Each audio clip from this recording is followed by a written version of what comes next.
start now.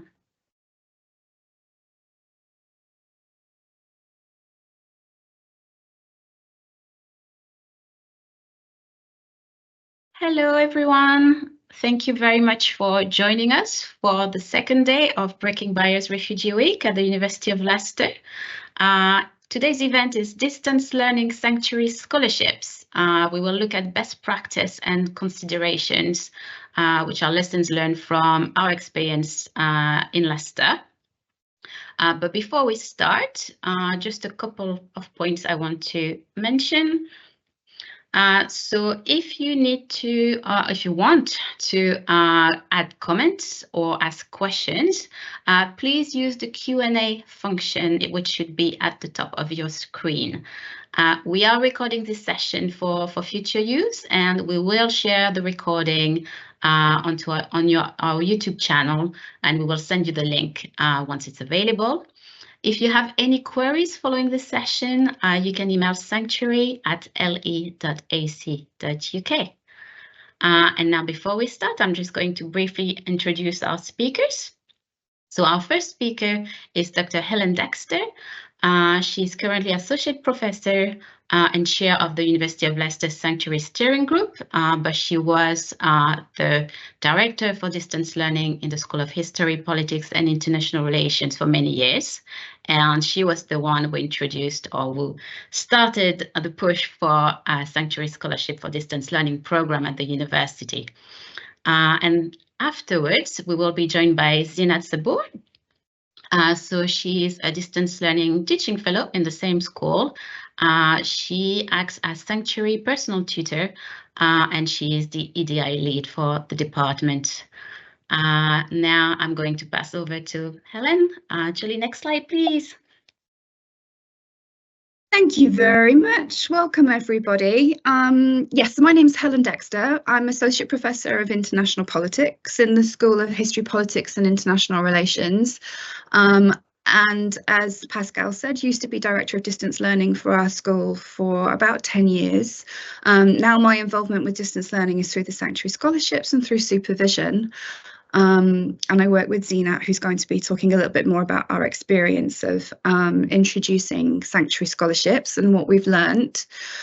So the talk that I'm giving today is really aimed more at people who might be interested in developing Sanctuary Awards or Sanctuary Scholarships on their own distance learning programmes, or just have an interest in what we're doing.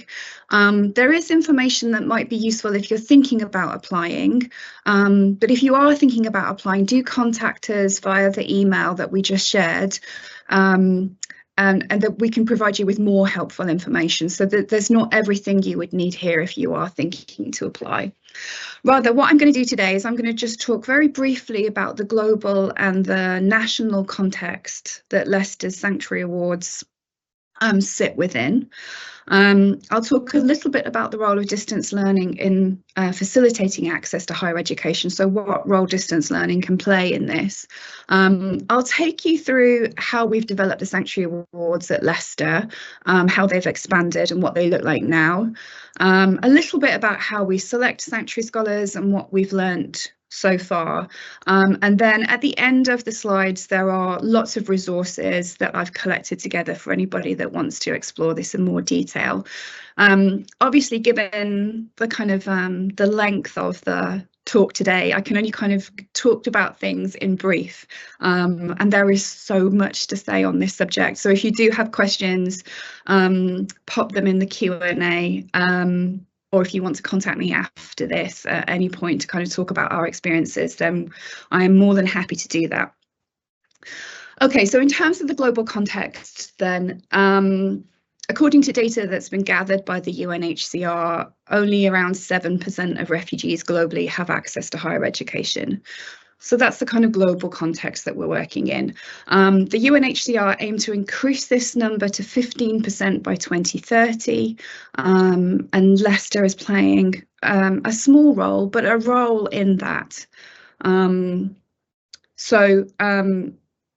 I mean, part of the reason why the number remains so low is because as Dryden, Peterson and Giles were writing back in 2010, higher education really has been somewhat of a broken pipeline for refugee education.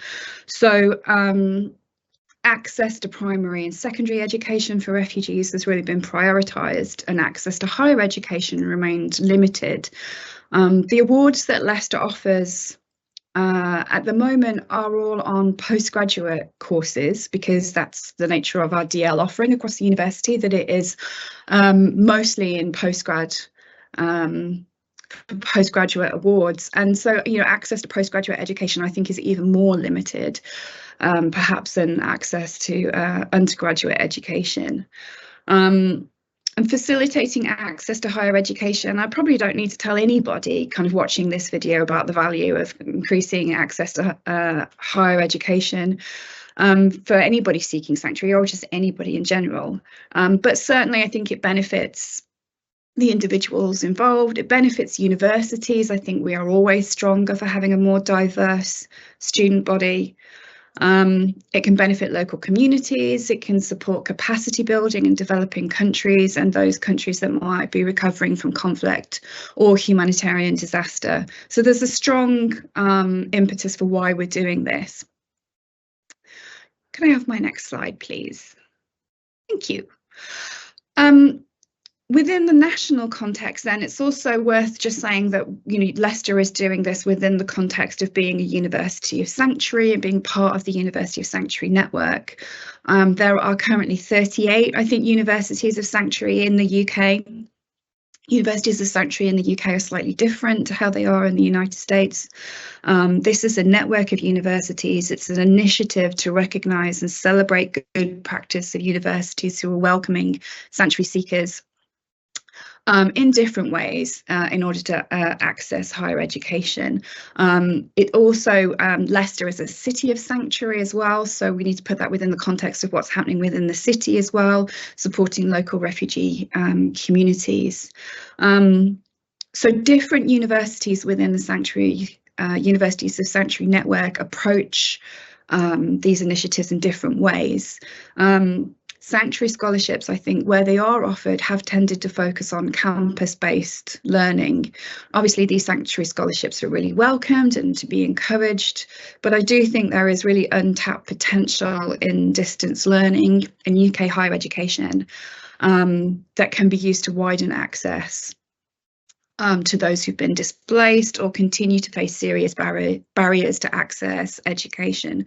So there are lots of benefits that come with distance learning, in particular, that widen access to education, perhaps even further than or in different ways to campus-based scholarships, which, whilst useful, are still limited in some ways as well. So I think, similarly to how distance learning can widen participation generally for students to access education, I think there are specific ways in which distance learning can be particularly helpful, whether for different kinds of sanctuary seekers, whether they be refugees elsewhere in the world or asylum seekers in the UK, or anybody that's kind of faced these barriers. Can I have my next slide, please? Thanks. So, I mean, there's lots of evidence in terms of the benefits of higher education for people who have experienced forced displacement. There was a report back in 2016 by the Refugee Support Network and Jigsaw Consult that suggested that access to higher education for refugees had a significant number of impact.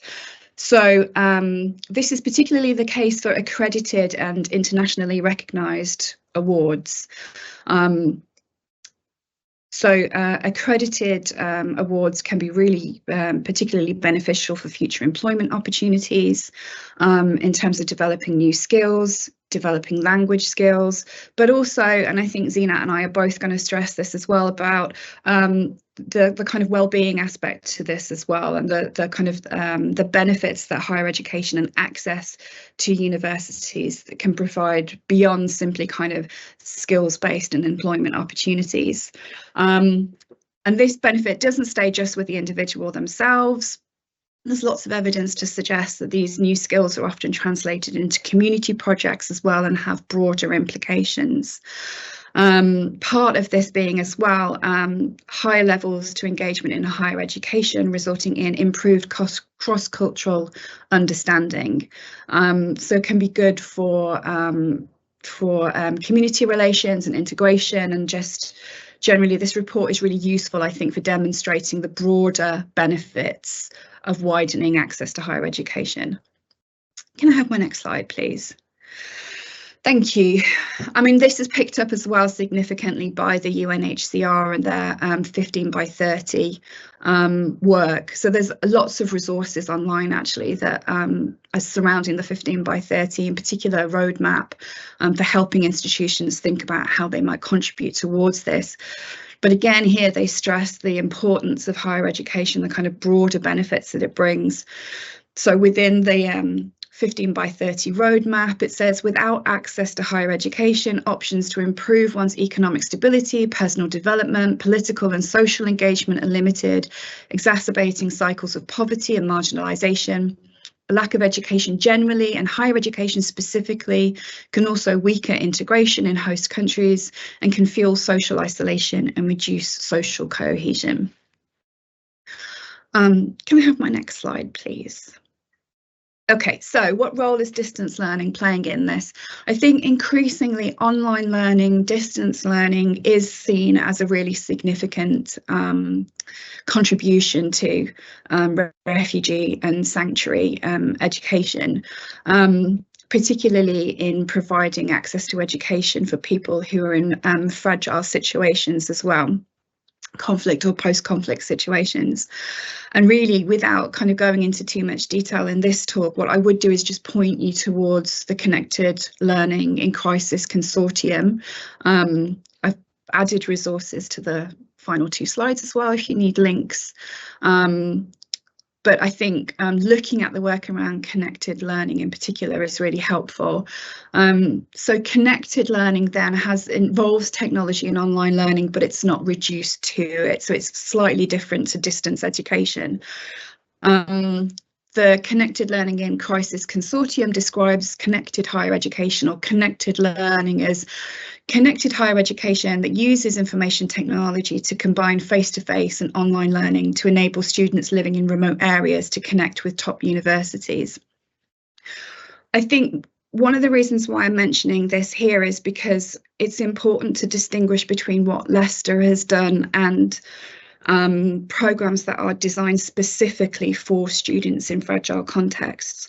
There are lots of amazing institutions, university work, and experts who deal specifically with designing connected learning or online learning for students who are in fragile contexts. This isn't what Leicester did. I mean, we had what you might describe as a mainstream distance learning program that was designed with, not specifically for students that were in fragile contexts. And what we did was see whether we could open up and provide kind of wider access to this mainstream program to students who had experienced forced displacement or faced barriers due to political repression as well. So it wasn't as though what we did was designed with forced displacement kind of initially, with all the experiences. And I, in particular, am not an expert in providing education in fragile contexts. That really should always be done in collaboration with people in those contexts and, using that kind of expert information rather than something that we would do in isolation. So what we can talk about at Leicester is our experience of taking a kind of mainstream DL programme and seeing the value and obviously also some of the limits to trying to widen access to that programme to students who've experienced forced displacement. So it's a slightly different thing than starting from scratch and designing a distance learning programme specifically for students who've had these experiences. Can I have my next slide, please? Okay, so in terms of what Leicester's done then, there's a link there that will take you to our webpage if you're interested in seeing what the offer looks like. We've offered a series of what we call sanctuary awards, which are essentially fee waivers. For our distance learning programs, for anybody who has experienced forced displacement or has been excluded from education due to political persecution. Our students can be based in the UK or they can be based anywhere else in the world. So we have distance learning students that are based in Leicester, and we have distance learning students based all over the world. So it doesn't matter where they're seeking sanctuary, they're still eligible for our award. Following the University of Sanctuary kind of good practice, we use the language of forced displacement rather than specifying refugee or asylum seeker. This is partly because of the negative connotations around the label of asylum seeker in the UK, but also because these are legal terms, they're legal definitions, and they differ from country to country. We also opened up our Sanctuary Awards to people who have faced barriers to education due to political repression, who may not have been displaced, but still may not be able to access education. And part of the reasoning behind that was because we wanted to offer places, particularly to women in Afghanistan, or people elsewhere who simply can't access education but would not necessarily fall under the category of forcibly displaced. And this again is kind of one of the benefits that distance learning brings in terms of widening participation. So with DL, we're not concerned with visa issues, and it's far more at our discretion as to how we award these scholarships and the criteria to award the scholarships as well. So I think one of the key benefits of distance learning in terms of awarding scholarships as well is that we have maybe that slight more flexibility in terms of how broad we can make eligibility. Okay, next slide, please. I thought I'd give just a little bit of information about how we go about selecting our sanctuary scholars. Our applicants need to meet our entry requirements, although we work with applicants on a case-by-case basis in terms of assessing the evidence that they have towards those entry requirements. So the evidence that they require might depend partly on what they want to study, and obviously we work with the schools involved to ensure that the students meet entry requirements, but being flexible and recognising that not all of our applicants may have access to evidence, and kind of taking on board previous barriers to education as well.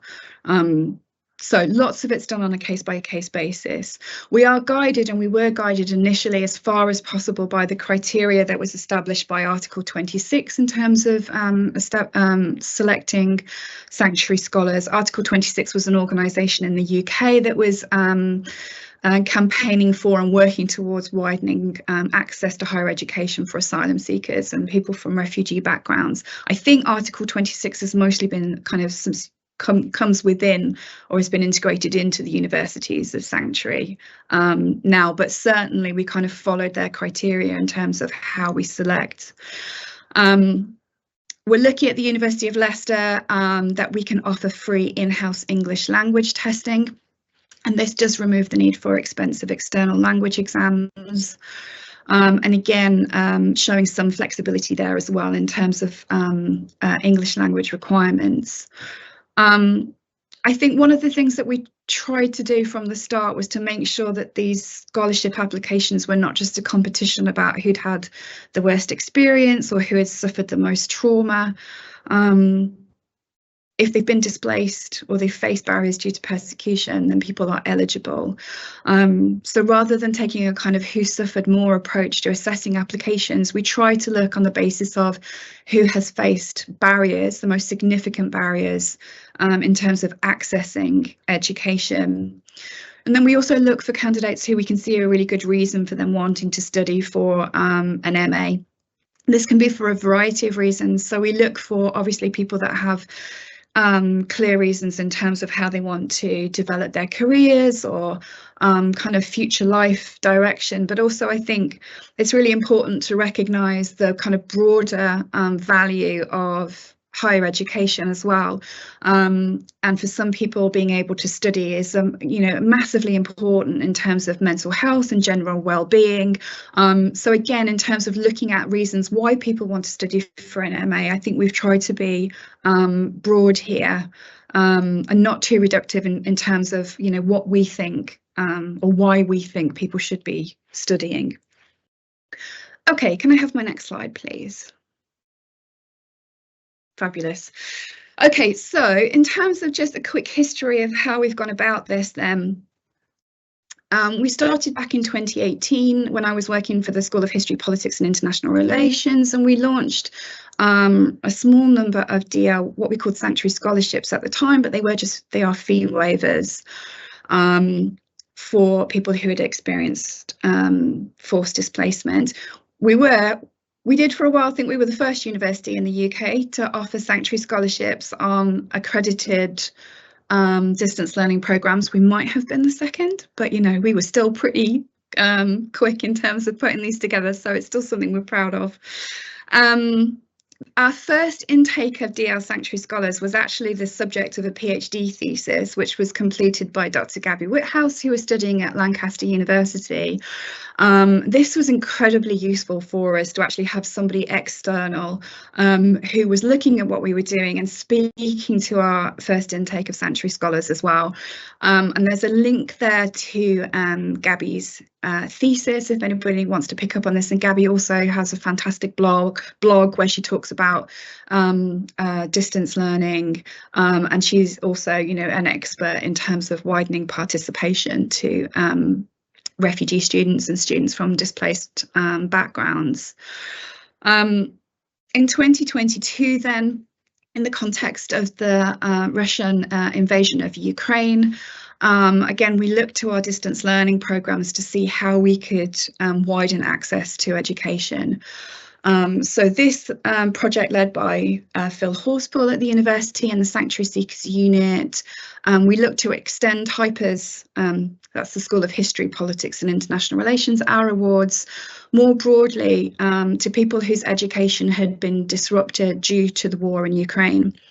Again, one of the benefits here of distance learning was that we were able to open up access to education to non-Ukraine nationals whose education had been disrupted, but who might have been missed by other responses that offered scholarships or access to Ukrainian nationals, but didn't necessarily provide opportunities for people who had been studying in Ukraine but were not Ukrainian nationals. So this was part of the benefit of using distance learning in this context. Thank you.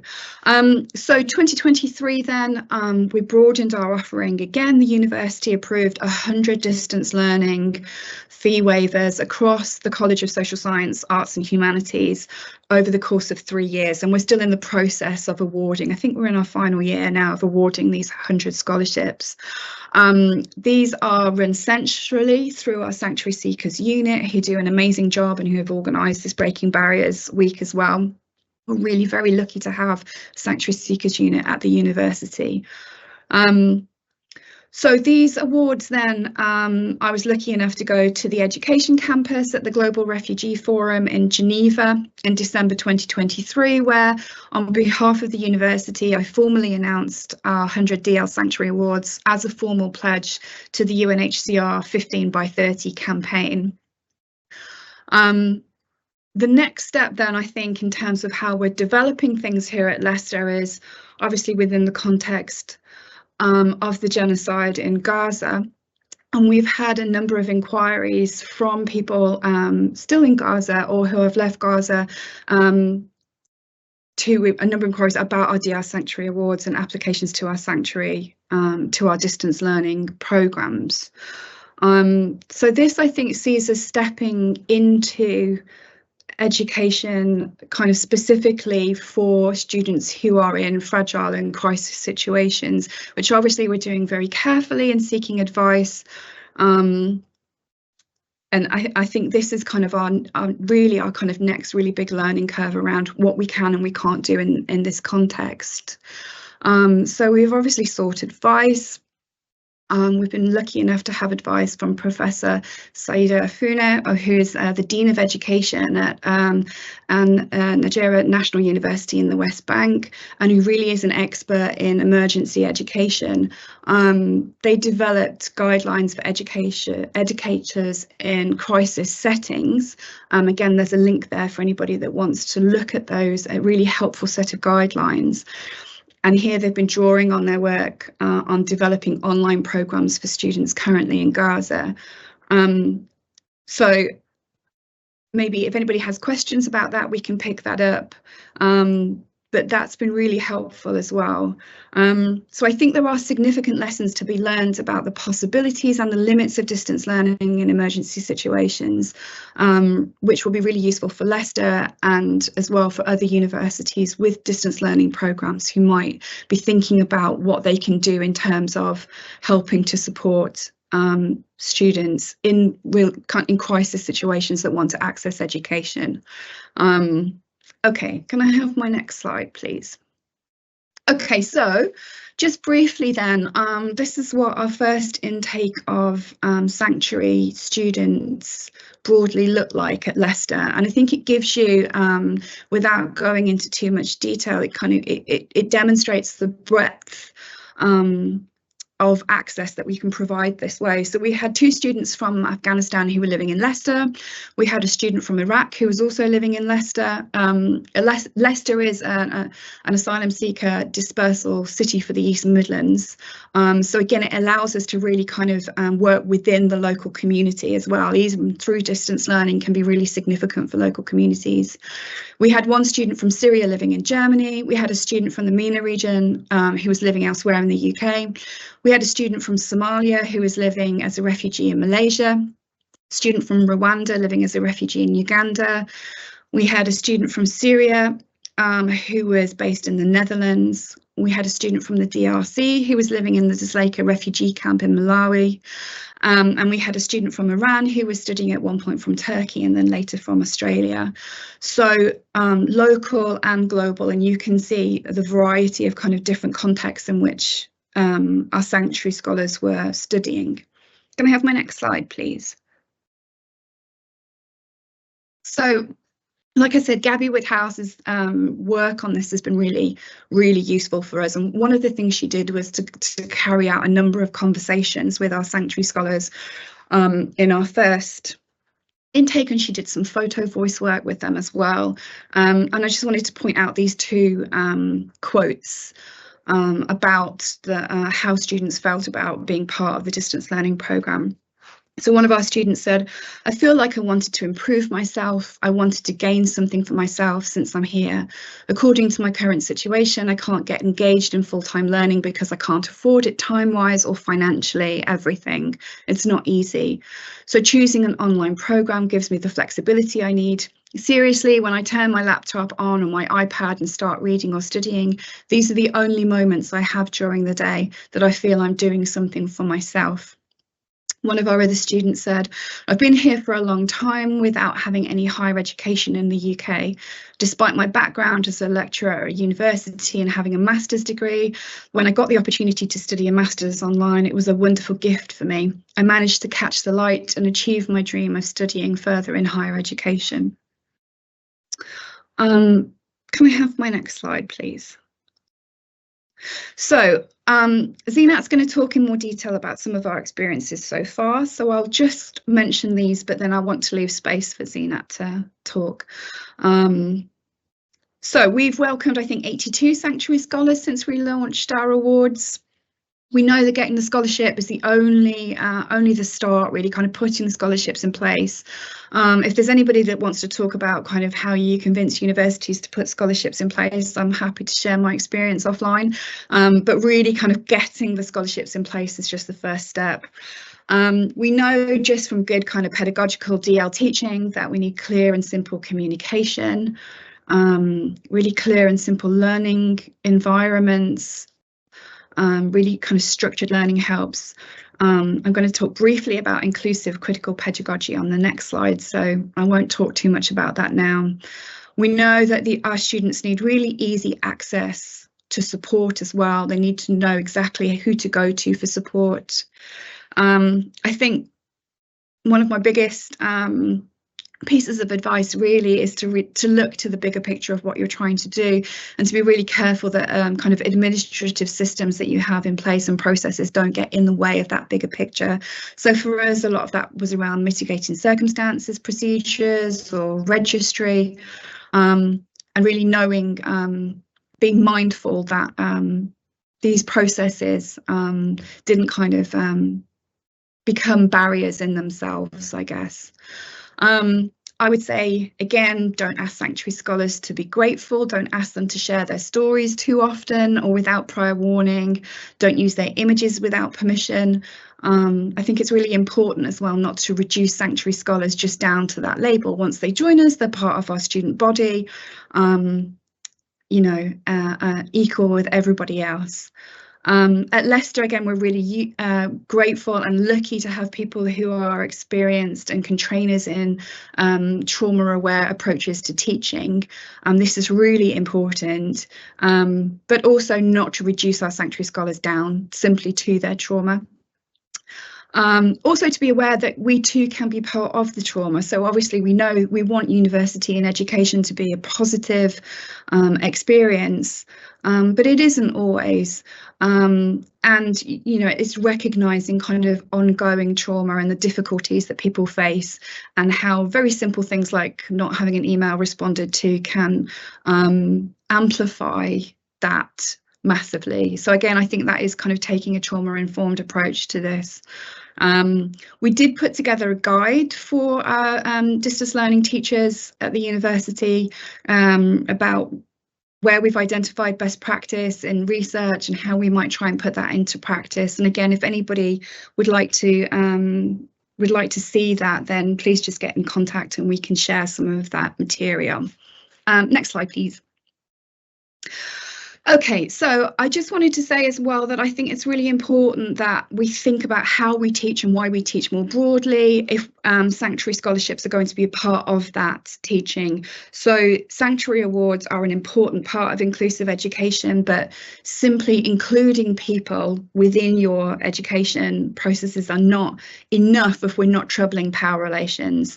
So simply kind of excluding people within a system that continues to exclude them in other ways, if we don't think carefully about power relations, I think is problematic. So within the whole kind of sanctuary framework within universities, I think it's really important that we trouble these categories of host and guest and think in terms of rightful presence instead. And speaking personally, not on behalf of the university or anybody else here, but from my personal and academic kind of perspective, sanctuary work is not apolitical. And I think that we have a responsibility to create conditions where sanctuary scholars and all of our students can be knowledge producers. So this is taking seriously critical pedagogies, but also decolonising of our education and our distance learning programmes, with the broader understanding that whatever is good for sanctuary scholars is good for all of our students. Okay, can I have my next slide, please? So this is my last slide, and it's just to sum up, basically, to say that I think often distance learning, those of us that work in distance learning know that we often have to justify distance learning. It can be easily dismissed, and sometimes we are reduced to justifying distance learning in terms of its financial contribution to universities. But I think at Leicester, what's been really important has been that we've been demonstrating the ways in which distance learning can widen participation to some of the most excluded groups, and also possibly start to provide an opportunity for emergency education as well. From this, hopefully we can produce important research and share our experiences, and that's one of the things that the Sanctuary Seekers Unit is really good at, is kind of forming networks and making sure that we are sharing what we're doing. I do think what we're doing is sector leading work at Leicester, providing access to education for people with from displaced backgrounds. It's being driven by the Sanctuary Seekers Unit, but it's made possible by people across the university, whether it's teachers and tutors, our student support officers, our DL administrators, the student support and wellbeing team, finance, DL admissions, and really sanctuary work does take buy-in from across the whole of the university. And it's really important, I think, that there is that buy-in from across the whole of the university and that you build it into your structures. So I think we need to think really critically about power relations in all aspects of distance learning and higher education. And certainly if we do kind of work towards emergency education, to make sure that we are in no way replacing higher education in fragile contexts, but supporting and enabling capacity.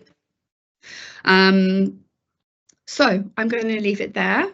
And I am going to pass over to Zinat, who's going to pick up on some of the best practice that she's developed through teaching and supporting sanctuary students.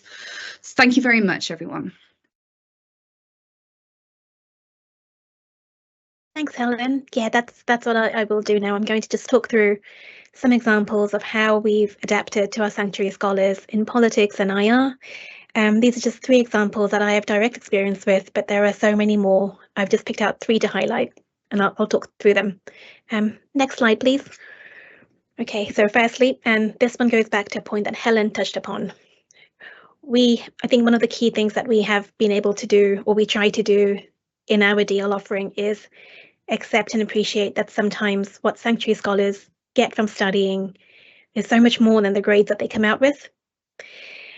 Sometimes studying gives them structure and purpose, and I think that we need to accept that this is sometimes enough. For example, we have one student that really struggles to submit on time and repeatedly asks for mitigating circumstances. And recently there was a discussion amongst a few of us over whether we should keep accepting their mitigating circumstances requests and to allow him to keep repeating modules that he seemed to struggle with completing. Some concerns were raised over whether perhaps it was not in his best interest to continue, and perhaps we don't think that he will actually pass. But the other view in this discussion was that we think in this instance it's okay if he doesn't manage to complete or if he doesn't pass, because he's repeatedly told us that studying has given him purpose and allows him to feel motivated and like himself, and therefore perhaps this is enough. And that's what we concluded in this instance, that is actually enough. Next slide, please. Okay, so secondly, we've learned to be flexible with our sanctuary students. For example, we have one student from the West Bank in Palestine who has recently really struggled to participate. He emailed us letting us know that his area was under siege and that during that time he was under such trauma that he was unable to focus. And we have another student whose replies are very sporadic. He'll reply to us sometimes within a few minutes and then he'll go weeks without any communication. And this is because he either does not have the ability to communicate it with us because of a lack of Wi-Fi while moving between areas or across borders, or because he's just emotionally overwhelmed. And in these situations, what we try to do is we remain friendly and open in our communication and assume the best, and assume that he wants to communicate with us. But if he's not, it just means that he can't. Next slide, please. Finally, I think we accept that there is no one approach to fit every learner. I had one sanctuary scholar who struggled to motivate himself to do the weekly readings and contribute to the weekly discussions. We had a meeting and he explained that as a result of his emotional trauma, he feels overwhelmed and unable to break down the module and understand what he needs to do and when he needs to do it. While other students are mostly able to undertake independent learning and navigate the Blackboard slide and undertake the weekly tasks and module activities, he felt he was unable to do this on his own. We reflected upon the student's difficulty in doing this, and we proposed that he stop thinking about the module as a whole, and we approach it week by week together. And we did this as a result of understanding that emotional trauma can impact a student's ability to organize information on their own. So we put together a plan for him whereby every week we had a 15-minute meeting and I lay out what he needed to do just for that week. And we did that twice. And on the third meeting, he came to the meeting and he had a plan for what he thought he needed to do. And he told me that due to this approach with him, he felt more confident, motivated, less overwhelmed, and therefore able to organize his own learning. So I think that shows that this approach does work, and that approaching learners as individuals rather than assuming that every learner needs to be the same is a really productive approach. That's it from me.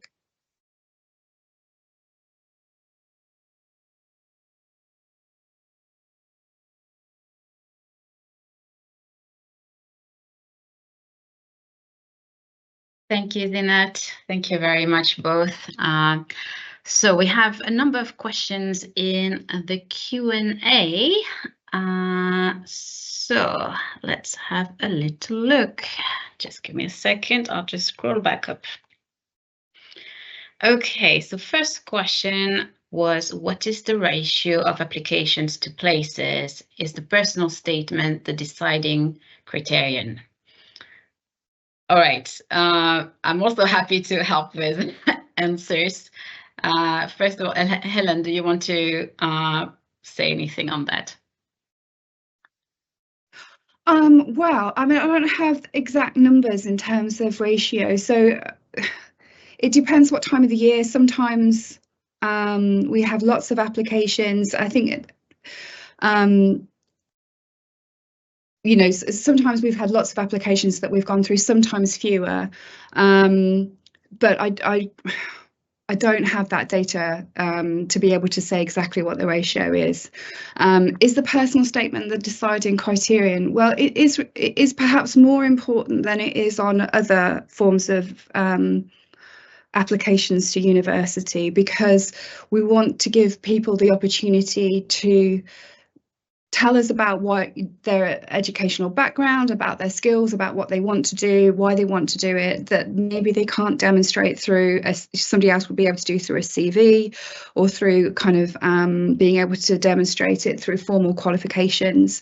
So in a way, I think the personal statement is significant,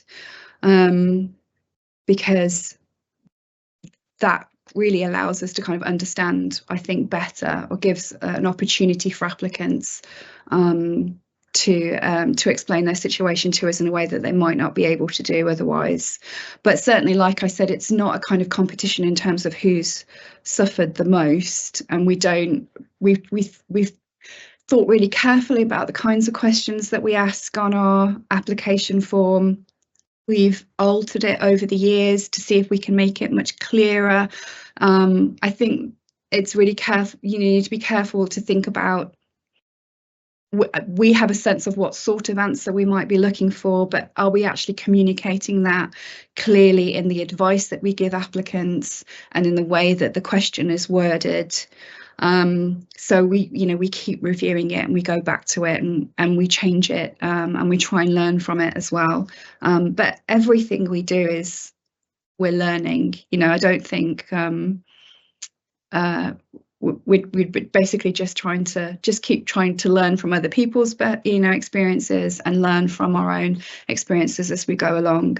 I know that other people on the call with me are involved with the application process as well, so if anybody else wants to jump in and answer, then feel free. I'll probably jump in since I'm quite involved with that part. It's just weird to ask the question and then answer it. All right, so as Helen said, in terms of the ratio, it really depends on which intake, and which program as well. Because although the scholarship started in history, politics, and international relations, it's now been expanded to other schools and other programs of study. But we don't have the same number of places for each course. Some courses may be more popular, so we get more applications for certain courses, which end up therefore being a lot more competitive than others. But for a course which is maybe a little less popular, then the ratio could be a lot higher. So it's very difficult to answer that question.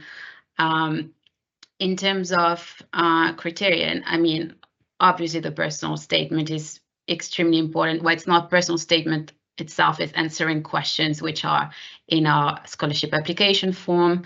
But what I would like to say is that people need to have an unconditional offer for the course first. If your offer is not unconditional, you will not be considered at the panel. So we receive a lot of applications where people don't have an unconditional offer.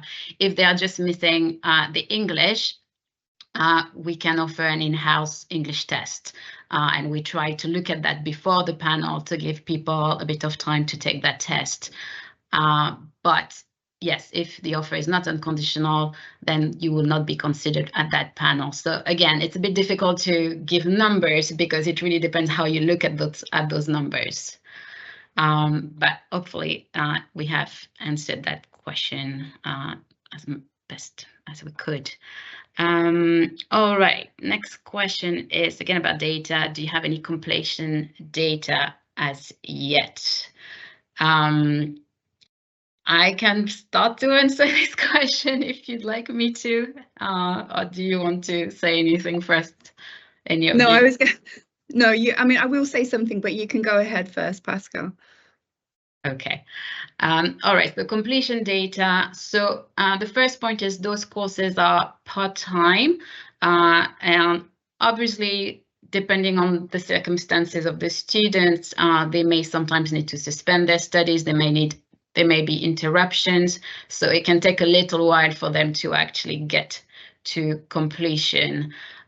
Also, we don't have an easy way to follow up on every student because it's across different schools, and yeah, the intakes can vary.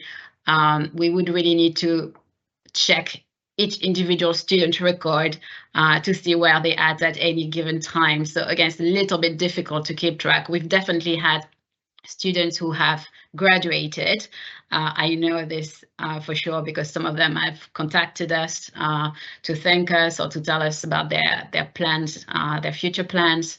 But I would need to double check the numbers like all the time to have the accurate data. Helen.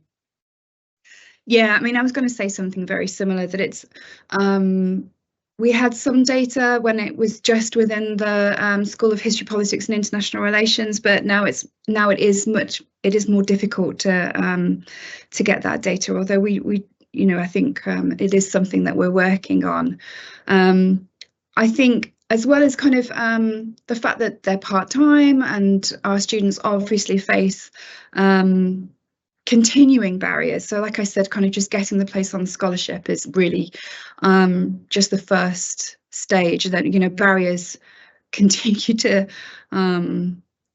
there continue to be different barriers and increasing barriers. And,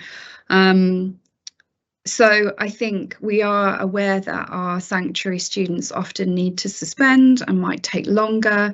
And I think Zinat spoke to this as well. But I think with distance learning generally, there are different ways of thinking about kind of completion, and perhaps thinking more in terms about what students are getting out of a programme, even if they don't complete, the benefits of staying within the programme, even if it's taking them a really long time to complete.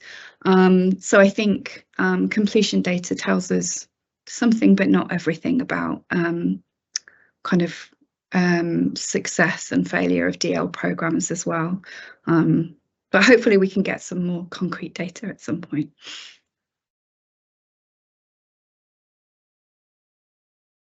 Yes, definitely. We will be working on improving our data collection. All right. There was one question that we actually answered in the chat, but just quickly. Does 82 awards mean there are 18 left, or is this recurrent? So as we mentioned, the awards were launched before the whole 100 award. History, Politics and International Relations actually introduced their award in 2018. So yeah, at the moment for those 100 award, we're about halfway through. So yeah. Next question. Is the UK ENIC statement of comparability usually part of the scholarship process? One student from here at Dzaleka, Malawi was in your first intake, but I'd like to find out what's done here, why that information has not been more widely spread or used throughout the camp. Okay, so this is more of an admissions type of question. So it's about meeting the course requirements, not so much the scholarship requirement, even though you do need to have an unconditional offer first. What I would say is that admissions team in UK universities have got access to a system that allows them to check directly equivalence between qualifications from one country to another, at least any recognized qualifications. So they would not necessarily need for the applicant to get that statement of comparability. And I think, and Helen and Zinat will be able to confirm that I'm correct, but I think when it comes to DL program, and particularly people from sanctuary background, there would probably be a degree of flexibility around at least evidence that people can provide, and also experience, professional experience, for instance, could also have an influence. Does anyone want to come in at this point?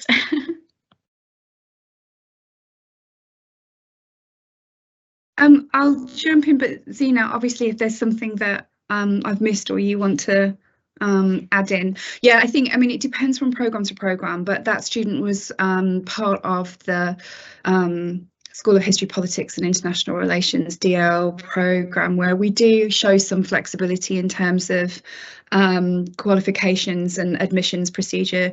So that student was able to demonstrate that they had a reasonable chance of succeeding on the MA, and so they were let onto the program. But it really does depend on what the program and obviously what the admissions requirements are. But we're happy to hear from anybody that thinks that they might that they want to study the program, and that they think that they have the skills in order to succeed on it. And we've always tried to be inclusive in our admissions procedures anyway. So we're always happy to hear from people who may not have the kind of standard undergraduate degree, but are interested in doing that master's. Thank you, Ellen. Zinat, is there anything you wanted to add to this? I think so. I see you nodding. No, there's nothing. That was perfect. Fair enough then, but I do have some questions for you, Zinat. So the next one from Gabby, who we have mentioned in this presentation.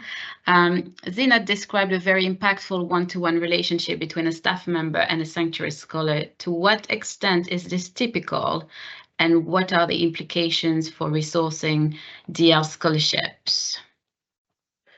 Okay, I think that kind of relationship where you work one-on-one with that student every week for a period of time, that's not that typical for me.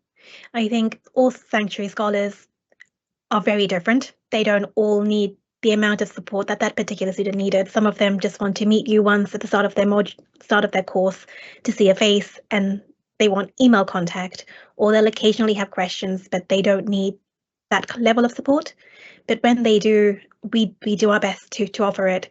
And that student in particular was passed to me by our DL administrator, who told me that he'd had a couple of modules that he'd really struggled in, and he was struggling to complete it.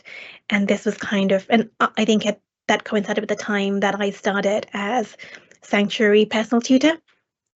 So he was one of my first sanctuary students that I worked with, and I just felt that he needed that level of support. And I spoke about this to Val, our DL administrator and she agreed. So that's the approach that we took with him. We haven't taken the same approach with any of our other sanctuary students, just because we haven't felt that anyone else has so far needed that level of support. But I think it is a good framework that we have, that if someone in the future does need that kind of support, we have a framework that we can kind of go back to and say, well, this worked in this instance, maybe it'll work again. Yeah. I don't know if Helen, you have anything else you want to say to that? No, I mean, only just to say that there obviously are resourcing implications with DL scholarships, and we work to the best of our ability and with the resources that we have to kind of provide support. And obviously Zinat does amazing work as a personal tutor and thinking really carefully about what some of our sanctuary scholars need. But again, I think Zinat's right to say that, you know, sanctuary scholars can be very different in the level of support that they need, and most of our sanctuary scholars have not needed that level of support. But obviously it is something that we think really carefully about, because you don't want, again, it's like this, just getting the place is the first step, and what we don't want to do is widen participation by, you know, offering people places on programs that then causes them additional stress because we can't provide them with the kind of support that they need. So it is something that we think really carefully about. But, you know, resources are tight for all students in higher education in the UK at the moment. So it's not just our sanctuary scholars that we need to think carefully about, you know, about how we provide support. But I think, you know, we're always lucky enough to have people that are really dedicated, and that will offer all the support that they can. Thank you both. We have another question related to support. So how does the support process for DL refugee students function in comparison to the standard routes for students who need to access disability support services? Is it organized separately, or is there a crossover? Who wants to take that one? I can take that first, Helen, and then you can jump in with anything I might have missed. Okay, I don't think there is a significant difference in the support that we offer to our students, whether they are sanctuary scholars or other students. I think we kind of try to approach students on a case-by-case basis as individuals and think, what does this particular student need in order to succeed, and can we give it to them? And then we kind of go from there. So we wouldn't, for example, think this is a sanctuary scholar, therefore we need to give them more support than we would give another student who might have other barriers. I don't think that's something that we would ever do, and it's not something that we've done in my experience. Yeah, that's it. Yes, I would agree with that. Yeah, I agree with that.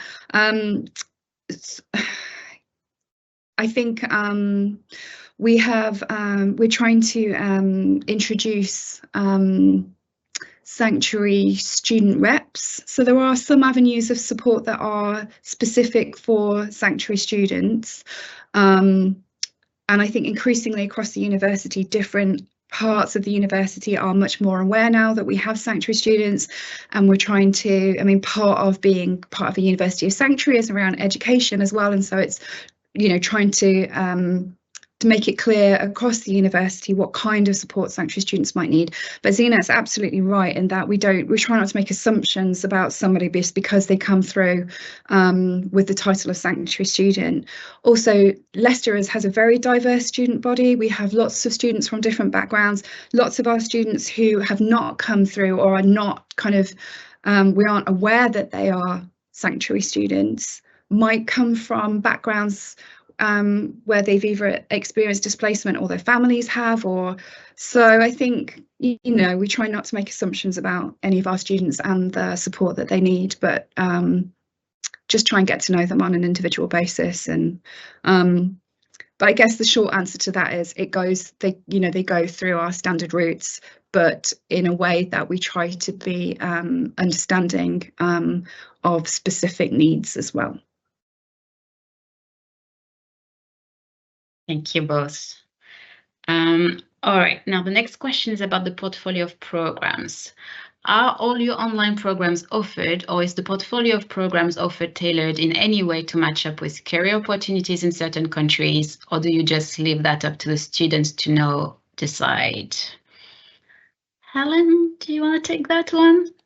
Yeah, so I think it's mostly just up to the students to decide. Initially, we asked across the college for programs that had space for sanctuary scholarships. I think almost all of the programs across the college offer sanctuary scholarships. How we distribute those is often around, obviously, how many students those departments can take. But we leave it up to the students to decide which program they're going to apply for. Sometimes if we've had a student apply for one particular program where we can't place them, but we know that we have space on another one that we think they might also be interested in, then we might offer them a place on a different degree, like a similar, often within the same department, but mostly it's up to the students, the applicants themselves. Thank you, Helen. We're having lots of questions. This is great. All right, next question. I think I answered that earlier, but I will take it and repeat if it was not clear. Is there an in-house English test? Currently, the inability to fund access IELTS or TOEFL exam certificates for refugees in Dzaleka has proved to be a huge barrier to HE applications. This in turn hinders the ability to access the scholarships. So for our distance learning programs, yes, absolutely, there is an in-house English test. And actually, my team and I, when we go through application for the Sanctuary Awards for the DL program, we have a look at anyone who still needs to meet the English requirements of their offer.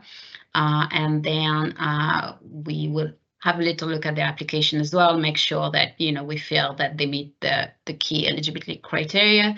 And then we would contact them by email and ask them whether they would like to take in our in-house test free of charge. So yes, we do have in-house English tests. So here we go for that question. Next one, currently last one. Do you work in partnership with any organizations providing in-country infrastructure and support, such as UNHCR, CLCC? Does anyone want to take that question? If not, I feel Alex may have something that she could contribute on that, but do let me know who wants to take that question. Helen, do you want to? I've seen you unmute yourself. So. No, I just unmuted myself to say I'm happy to speak to that, but I think Alex is probably the best person to respond to that. Yeah, thank you. I thought so.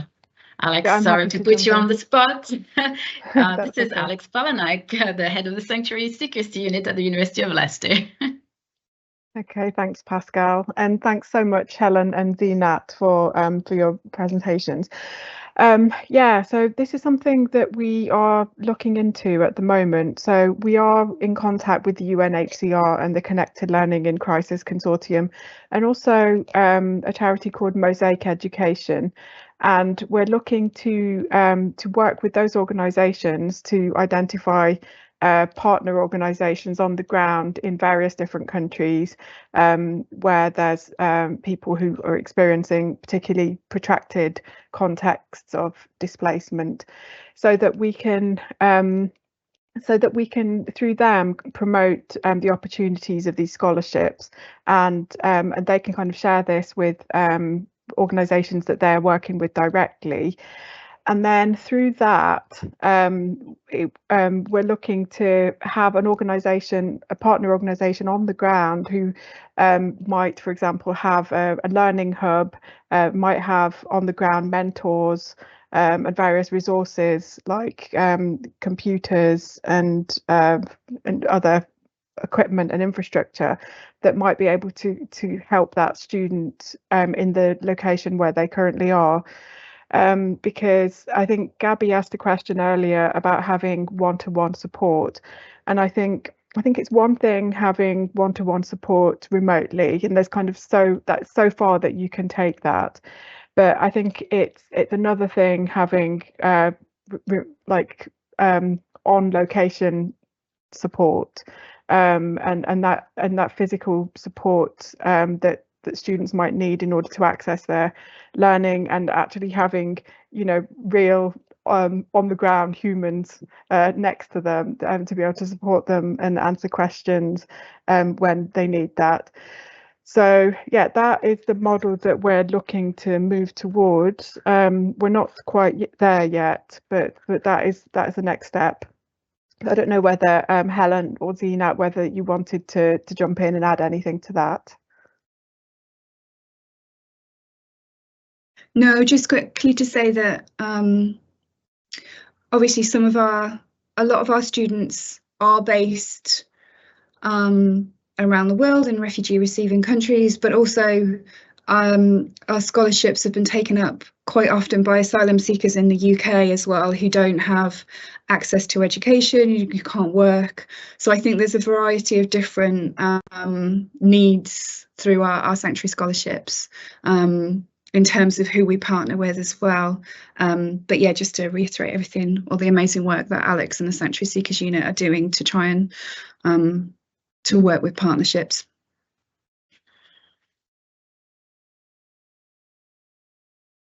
All right, thank you very much. I think we have answered all questions that have come through. So if you have any last minute question, this is your chance. So while we give you a minute, if we can just quickly move to the next slide. So we still have a few events coming up this week.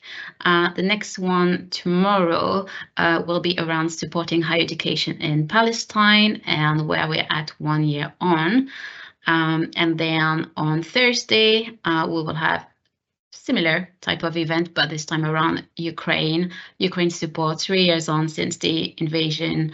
It's obviously extremely relevant right now. And on Friday, our closing event will be our, well, it's now been a recurring event for the last few years, researching refugeedom, with 3 new speakers sharing their research. So we hope you are able to join our next event. I don't think we've had any further questions, so I think I will just say a massive thank you to our speakers, to the team behind the scene, and to our attendees for making the time to join us today. Enjoy the rest of your day.